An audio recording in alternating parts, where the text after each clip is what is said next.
क्या आपको पता है कि हम दीपावली पर माता लक्ष्मी के साथ श्री गणेश की पूजा क्यों करते हैं?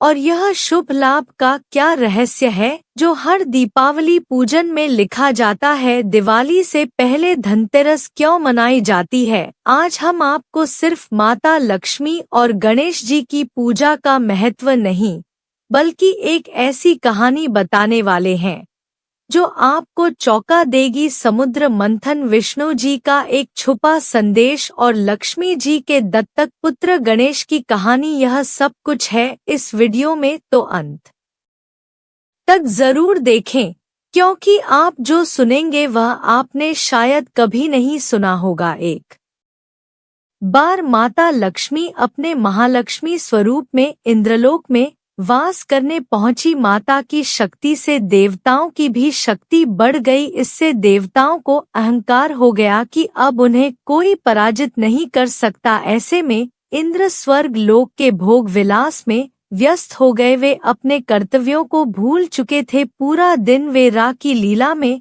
व्यस्त रहते थे। महान ऋषियों को यह पता चला तो उन्होंने इंद्र को समझाने का निर्णय लिया। सभी महर्षि इंद्रलोक की ओर चल पड़े। ऋषि दुर्वासा भी इंद्रलोक पहुंचे। उन्हें पता था कि इंद्र अपने अहंकार में चूर है, लेकिन उनके समझाने पर वे मान जाएंगे और उन्हें अपने कर्तव्यों का बोध हो जाएगा। जैसे ही दुर्वासा इंद्रलोक के द्वार पर पहुंचे तो उनके स्वागत के लिए कोई नहीं आया। यह देखकर ऋषि दुर्वास को क्रोध आया, मगर वे चुप रहे और अंदर सभा में पहुंचे। ऋषि दुर्वासा को देखकर इंद्र अपने आसन से बैठे ही नमस्कार किया। इंद्र के नमस्कार में भी अहंकार झलक रहा था। ऋषि दुर्वासा अपने साथ बैजंती फूलों की माला लाए थे। उन्होंने इंद्र को आशीर्वाद देते हुए हाथ बढ़ाया और वह माला इंद्र को भेंट की। इंद्र देव ने ऋषि दुर्वासा से माला ली और कहा,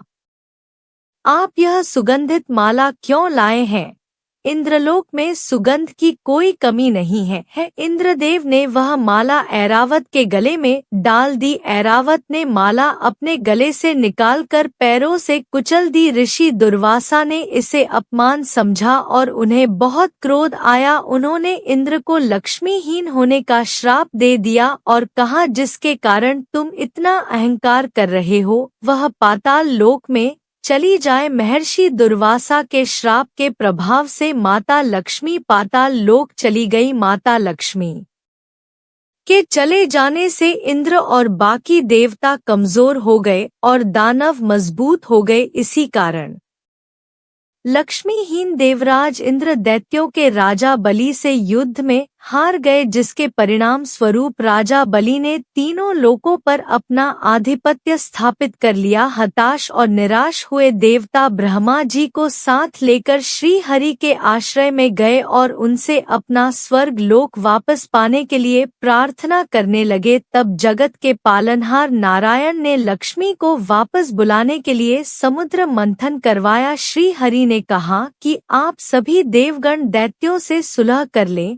और उनका सहयोग पाकर मंदराचल को मथानी तथा वासुकी नाग को रस्सी बनाकर क्षीर सागर का मंथन करे। समुद्र मंथन से जो अमृत प्राप्त होगा उसे पिलाकर मैं आप सभी देवताओं को अजर अमर कर दूंगा। तत्पश्चात ही देवता दैत्यों का विनाश करके पुनः स्वर्ग का आधिपत्य पा सकेंगे। इंद्र दैत्यों के राजा बलि के पास गए और उनके समक्ष समुद्र मंथन का प्रस्ताव रखा। अमृत के लालच में आकर दैत्य देवताओं के साथ मिल गए। देवताओं और दैत्यों ने अपनी पूरी शक्ति लगाकर मंदराचल पर्वत को उठाकर समुद्र तट पर ले जाने की चेष्टा की, परंतु सक्षम रहे।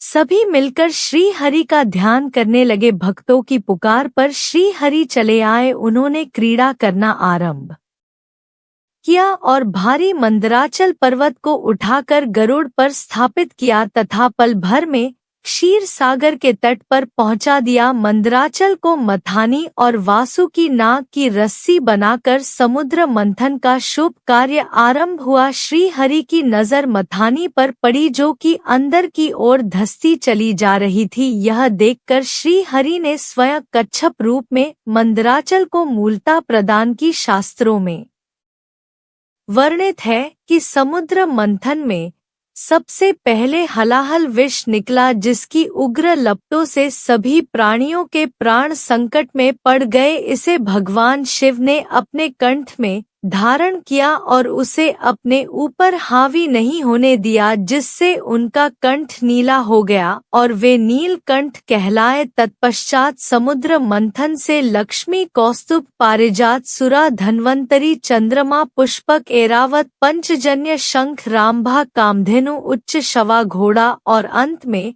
अमृत कुंभ निकला, जिसे लेकर धनवंत जी आए। और वह दिन था कार्तिक मास की कृष्ण पक्ष की त्रयोदशी, इसलिए इस दिन धनतेरस मनाई जाती है। और अमावस्या के दिन लक्ष्मी जी बाहर आई, इसलिए हर साल कार्तिक मास की अमावस्या पर माता लक्ष्मी की पूजा होती है। और इसी दिन श्रीराम वनवास से लौटकर अयोध्या वापस आए थे और उनके आने की खुशी में लोगों ने घरों को दीपक से रोशन किया था। इसलिए कार्तिक मास की अमावस्या पर दिवाली मनाई जाती है। इस दिन पहले लक्ष्मी पूजन होता है, इसके बाद दिवाली की खुशी में घर को दीपक से रोशन किया जाता है। वीडियो में आगे बढ़ने से पहले मैं आपको बताना चाहूँगा कि समुद्र मंथन की कहानी यहाँ तक ही सीमित नहीं थी।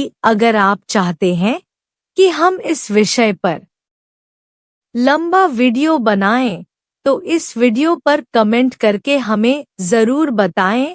अगर 500 लोग इस वीडियो पर कमेंट करेंगे तो हम इस विषय पर जरूर वीडियो बनाएंगे। अब कहानी में आगे बढ़ते हैं। दो दोस्तों, माँ लक्ष्मी के साथ गणेश जी की पूजा भी जरूरी है। माता लक्ष्मी श्री अर्थात धन संपदा की स्वामिनी है, वहीं श्री गणेश बुद्धि और विवेक के बिना बुद्धि और विवेक के धन संपदा प्राप्त होना दुष्कर है। माँ लक्ष्मी की उत्पत्ति जल से हुई थी और जल हमेशा चलायमान रहता है, उसी तरह लक्ष्मी भी एक स्थान पर नहीं ठहरती। लक्ष्मी को संभालने के लिए बुद्धि, विवेक की आवश्यकता पड़ती है। इसलिए दिवाली पूजन में लक्ष्मी के साथ गणेश जी की पूजा की जाती है, ताकि लक्ष्मी के साथ बुद्धि भी प्राप्त हो। 18 महापुराण में से महापुराण में वर्णित कथाओं के अनुसार मंगल के दाता श्री गणेश माता लक्ष्मी के दत्तक पुत्र हैं। पौराणिक कथा के अनुसार एक बार लक्ष्मी जी को स्वयं पर अभिमान हो गया कि धन प्राप्ति के लिए सारा संसार उनकी पूजा करता है और उन्हें पाने के लिए लालायित रहता है। भगवान विष्णु उनकी यह भावना जान गए। माँ लक्ष्मी का अहंकार दूर करने के लिए भगवान विष्णु ने माता लक्ष्मी से कहा कि देवी, भले ही सारा संसार आपकी पूजा करता है और आपको पाने के लिए व्याकुल रहता है, लेकिन आप अब तक अपूर्ण है। यह बात सुनने के बाद माता लक्ष्मी ने जिज्ञासावश विष्णु जी से कहा, ऐसा क्या है कि मैं अभी तक अपूर्ण हूँ?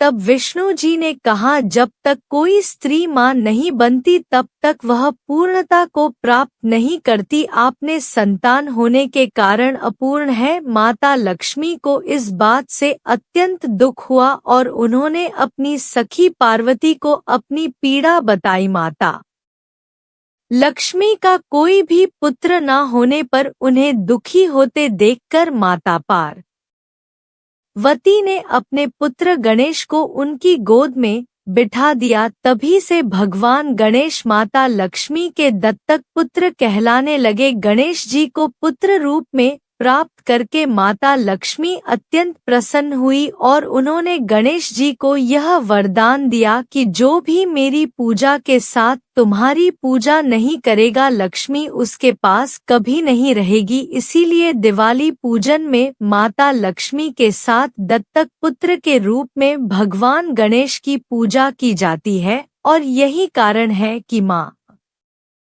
लक्ष्मी गणेश जी के दाहिनी ओर विराजमान होती हैं।